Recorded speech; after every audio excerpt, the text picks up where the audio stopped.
Assalamualaikum warahmatullahi wabarakatuh. Perkenalkan, kami dari kelompok 2 ingin mempresentasikan tugas akhir pembelajaran IPS SD dengan saya Yafi Musrin sebagai moderator dan saya Nia Rahmiani sebagai simulator dengan materi bab 7 kegiatan ekonomi.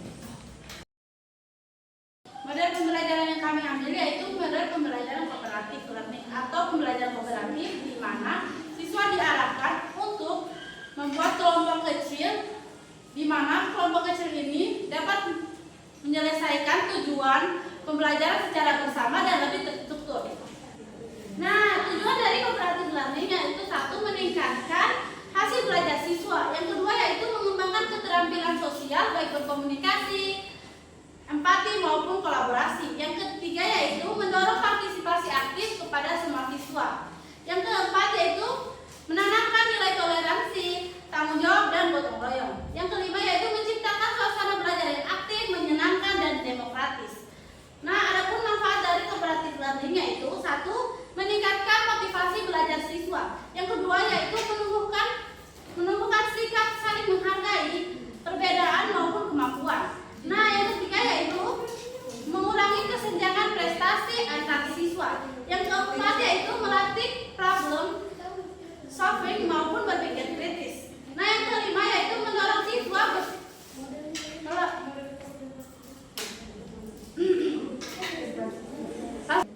Adapun manfaat dari cooperative learning, satu itu ada meningkatkan motivasi belajar siswa. Yang kedua, menumbuhkan sikap saling menghargai antara pendapat maupun kemampuan dari siswa itu sendiri. Yang ketiga yaitu mengurangi kesenjangan prestasi antara siswa. Yang keempat yaitu melatih kemampuan siswa dalam berpikir kritis. Yang kelima yaitu mendorong siswa menjadi pembelajaran aktif dan mandiri. Nah, adapun kelebihan dan kekurangan dari cooperative learning itu sendiri yaitu pertama, kelebihannya yaitu pembelajaran lebih bermakna. Yang kedua yaitu meningkatkan kemampuan keterampilan bersosial. Yang ketiga yaitu meningkatkan rasa tanggung jawab. Yang keempat yaitu lingkungan belajar lebih bermakna. Yang kelima yaitu menumbuhkan empati dan toleransi. Nah, kekurangan dari cooperative learning itu sendiri yaitu pertama, kemungkinan siswanya akan lebih pasif. Yang kedua yaitu manajemen waktu yang sulit. Yang ketiga, dominasi anggota tertentu. Yang keempat yaitu perlunya bimbingan guru yang lebih kompleks. Yang kelima yaitu kemampuan sosial siswa yang bervariasi. Nah, di sini media yang kami gunakan yaitu media pop-up book, di mana media pop-up book ini terdiri dari kertas yang digunting dan dibentuk seakan-akan apabila dibuka akan seperti bergerak. Nah, tujuan dari pembelajaran pop-up book sendiri ini yaitu satu, untuk menarik perhatian siswa. Yang kedua itu yaitu membantu siswa memahami materi. Yang ketiga itu membangkitkan minat baca. Yang keempat yaitu menumbuhkan kreativitas dan imajinasi siswa. Yang kelima yaitu mendorong interaksi siswa lebih aktif antara guru dan siswanya. Nah, manfaat dari pop-up book sendiri ini yaitu variasi materi lebih kompleks. Nah, yang kedua yaitu membuat materi yang abstrak menjadi lebih kompleks dan mudah dipahami. Yang ketiga yaitu menjadi alat bantu yang ceria dan dapat digunakan saat presentasi. Yang kelima yang keempat yaitu mendorong perkembangan keterampilan dan motorik halus. Nah, yang kelima yaitu dapat menjadikan media pembelajaran ini lebih kompleks dan lebih beragam. Nah, adapun kelebihan dan kekurangannya yaitu satu, dapat menarik perhatian siswa. Nah, yang kedua yaitu apabila menggunakan ini akan lebih menyenangkan karena dapat menarik perhatian siswa. Nah, yang ketiga yaitu dapat digunakan sebagai alat bantu ceria dan presentasi. Nah, yang kelima yaitu dapat menjadi media display yang ada di kelas. Adapun kekurangan dari media pembelajaran pop-up book ini sendiri yaitu pertama, waktu yang digunakan itu relatif lama. Yang kedua itu biaya membutuhkan biaya tambahan yang lebih besar. Yang ketiga itu tidak semua pembelajaran itu cocok digunakan dengan media pop-up book. Assalamualaikum. Waalaikumsalam, Bu. Selamat pagi anak-anak. Pagi, Bu. Bagaimana kabarnya hari ini? Baik, Bu. Sudah pada sarapan belum? Sudah, Bu. Jadi sarapan itu penting ya sebelum kita ke sekolah karena itu membuat kita fokus dalam menerima pembelajaran. Nah kalau kita tidak sarapan, pikiran kita akan di luar dan memikirkan makanan ya. Ya, Bu. Semua sudah siap belajar? Siap, Bu. Kalau begitu atur mejanya dan kursinya. Oke anak-anak, sebelum kita belajar kita membaca doa bersama-sama dulu ya. Ya, Bu. Nah, doanya ibu pimpin sendiri dan kalian ikuti juga ya. Oke, sebelum kita belajar, marilah kita membaca doa bersama-sama. Berdoa dimulai. Bismillahirrahmanirrahim. Rabbil zidni ilman warzuqni fahman. Amin. Ibu mengecek kehadiran dulu. Ya, Bu. Siapa yang tidak hadir hari ini? Hadir semua, Bu. Alhamdulillah, ditingkatkan lagi ya kehadirannya. Iya, Bu.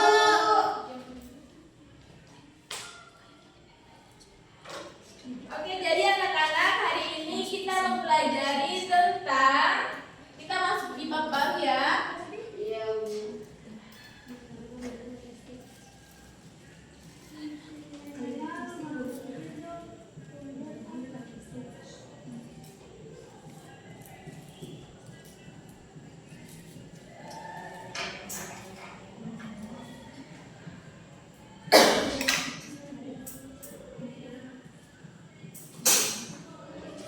Oke, jadi materi kita hari ini adalah kegiatan ekonomi. Jadi untuk tujuan pembelajaran hari ini kita dapat mengenal peran produsen, distribusi, terus konsumen dalam alur kegiatan ekonomi. Terus kita juga dapat memahami hubungan antara produsen, distributor, dan konsumen. Terus yang ketiga itu adalah kita dapat menceritakan contoh kegiatan ekonomi sederhana berdasarkan peran produsen, distributor, dan konsumen. Nah, anak-anak menurut kalian siapa yang membuat barang-barang yang kita gunakan setiap hari? Semisal pakaian yang kita pakai, terus makanan yang kita makan. Ada yang tahu siapa yang membuat barang-barang tersebut?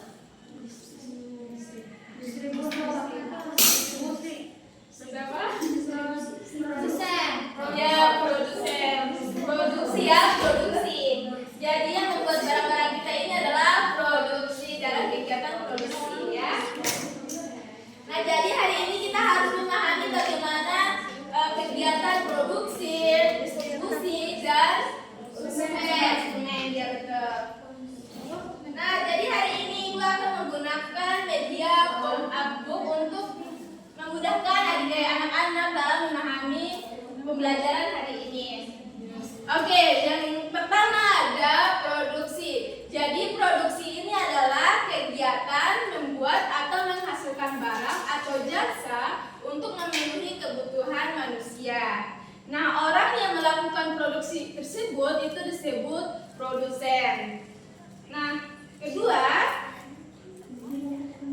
ada distribusi. Nah, distribusi ini adalah penyaluran barang atau jasa dari produsen ke konsumen. Nah, jadi orang yang melakukan distribusi ini disebut distributor.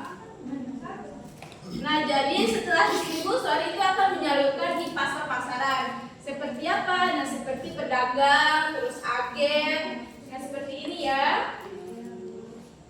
Yang terakhir ada konsumsi. Nah, konsumsi ini adalah seperti kita yang mengonsumsi makanan atau pakaian-pakaian yang dari pabrik yang diproduksi seperti itu.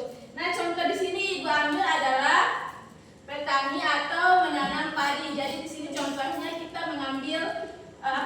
memproduksi beras atau padi seperti itu. Terus didistribusikan ke pasar-pasar.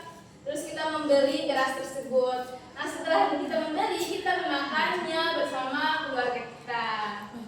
Oke, jadi anak-anak, setelah kita mempelajari kegiatan ekonomi, di sini Ibu akan membagi kelompok ya. Ini kelompok 1, di sini kelompok 2, dan di situ kelompok 3. Nah, di sini ada aktivitas ekonomi yaitu teka-teki silang. Jadi anak-anak harus mengisi teka-teki tersebut dan di sini di bawahnya sudah ada pertanyaannya ya. Terima kasih dulu.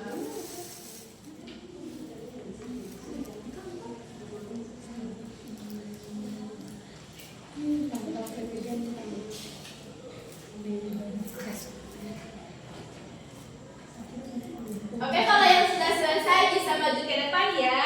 Iya, Bu.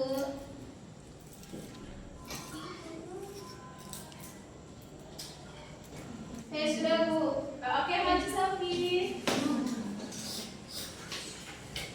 Ayo jelaskan ke teman-temannya.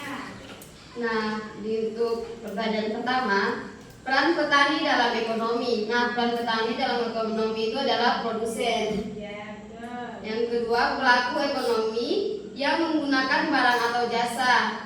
Itu dia adalah konsumen. Salah satu pelaku ekonomi yang menyalurkan barang atau jasa itu disebut dengan pedagang.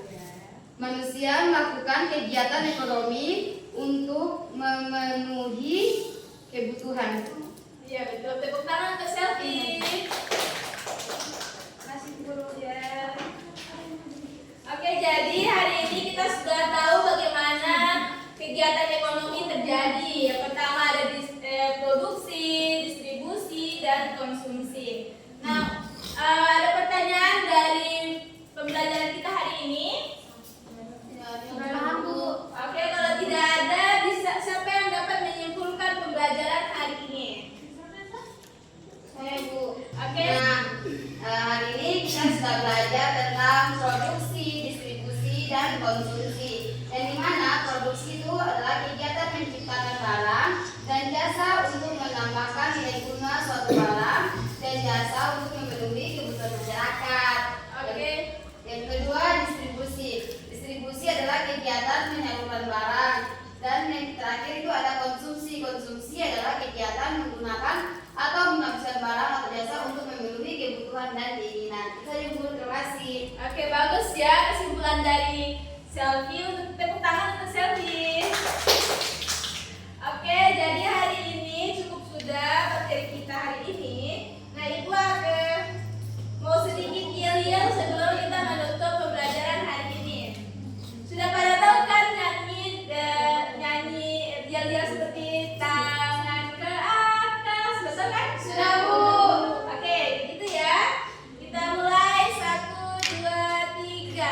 Tangan ke atas,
pesan ibu, tiba di rumah itu kita harus belajar ya agar materi besok itu kita bisa pahami lagi. Terus kalau ada jemputan tunggu di sekolah ya.